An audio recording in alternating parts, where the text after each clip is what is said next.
이번에는 임대차 보증금 반환 청구 소송의 청구원인 작성 방법에 대해 알아볼 텐데요. 영상을 끝까지 시청하시면 사례를 통하여 어떠한 경우에 임대차 보증금 반환 청구 소송을 할 수 있는지, 임대차 보증금 반환 청구 소송에서 필요한 요건은 무엇이며, 청구원인은 무엇이고 어떠한 형식으로 기재하는지, 내 주장을 입증할 증거 자료는 무엇인지 확인하여 청구원인을 작성할 수 있습니다.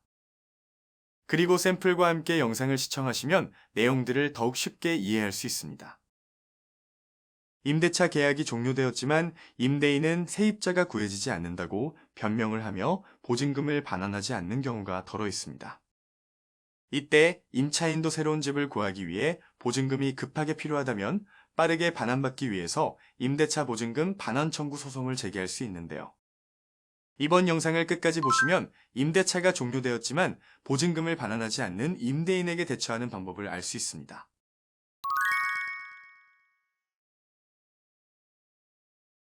30대 남성 강모 씨는 경기도 구리시의 한 원룸에서 2년 동안 5천만 원의 전세 계약을 체결하여 거주하고 있었습니다.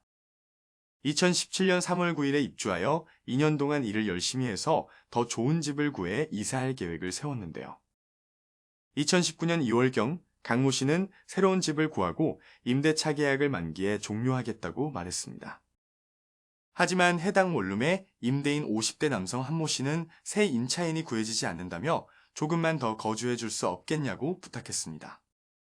강모 씨는 이미 새로 살 집을 구했고 계약금을 모두 납부했기 때문에 2019년 6월까지, 즉 계약 만료 후로 3달 동안만 보증금을 주는 것을 기다리겠다고 이야기했습니다. 하지만 2019년 6월 13일 한모 씨는 아직 세입자를 구할 수 없어 보증금을 돌려주지 않겠다 통보했는데요. 약속한 기간이 지났으니 보증금을 달라고 수차례 이야기해도 한모 씨는 계속해서 세입자가 구해지지 않아서라는 말만 반복했습니다.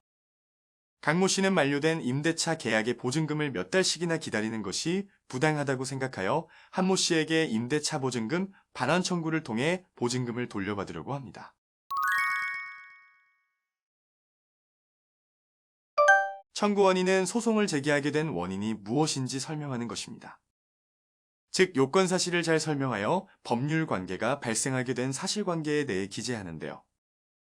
보증금을 받지 못해 청구하는 임대차 보증금 반환 청구 소송의 기본적인 요건 사실은 임대차 계약에 체결이 있었는지, 계약에 따른 보증금을 지급했는지, 임대차 계약이 종료되었는지입니다.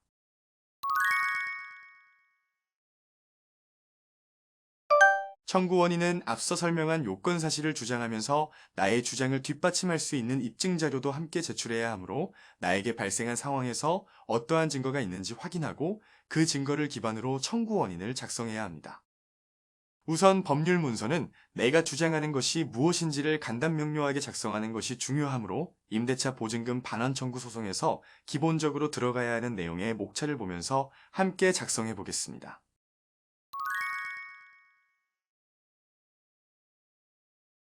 당사자들의 관계는 사건의 배경을 파악하기 위한 항목으로 원고와 피고의 사이가 어떤 관계인지 간략하게 설명합니다. 그리고 임대차 보증금 반환 청구 소송에서는 임대차 계약서와 부동산 등기 사항 전부 증명서를 함께 첨부하여 원고와 피고의 관계를 입증할 수 있습니다.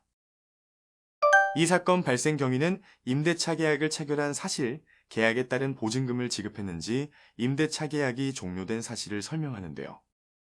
그래서 우선 원고와 피고가 체결한 임대차 계약에 대하여 설명하였습니다.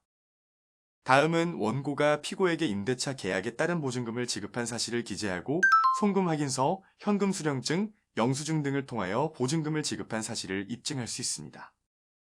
그리고 임대차 계약의 종료에서는 어떠한 사유로 임대차 계약이 종료되었고 피고가 보증금을 반환하지 않는 사실을 설명하는데요. 이번 사례는 임대차 계약 종기에 임차인이 계약갱신을 거절하여 계약이 종료되었기 때문에 갱신 거절 메시지를 증거자료로 함께 제출하였습니다. 그러나 원고가 부동산을 인도하고 보증금 반환일이 지났음에도 피고는 보증금을 반환하지 않고 있으므로 독촉 메시지를 증거자료로 제출하여 보증금 반환일이 지난 사실을 입증하였습니다. 그러므로 소결로는 원고의 청구 금액에 대하여 보증금을 받아야 하는 날부터 민법상 이자와 소송촉진법상 법정 이유를 함께 청구한 금원을 지급하라고 기재하였습니다. 마지막으로 결론은 위에서 작성한 청구원인의 내용에 따라 원고의 승소 판결을 구한다고 기재하여 소장을 완성합니다. 입증 방법이란 나의 주장을 입증할 수 있는 증거를 말하며 청구원인에서 함께 기재해 주었던 증거들을 순서대로 제출합니다. 그리고 모두 작성한 소장은 피고의 주소지 관할법원에 접수하는 것이 원칙입니다.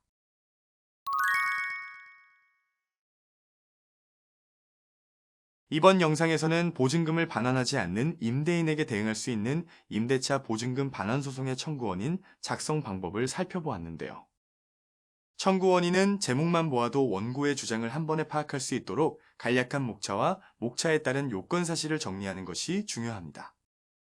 그러므로 임대차 계약을 체결하고 보증금을 지급한 사실과 임대차 계약의 종료로 피고가 원고에게 보증금을 반환하여야 할 의무가 있음을 입증하는 것이 핵심입니다. 그럼 여러분도 이번 영상과 샘플을 참고하여 상황에 맞는 청구 원인을 작성해 보세요.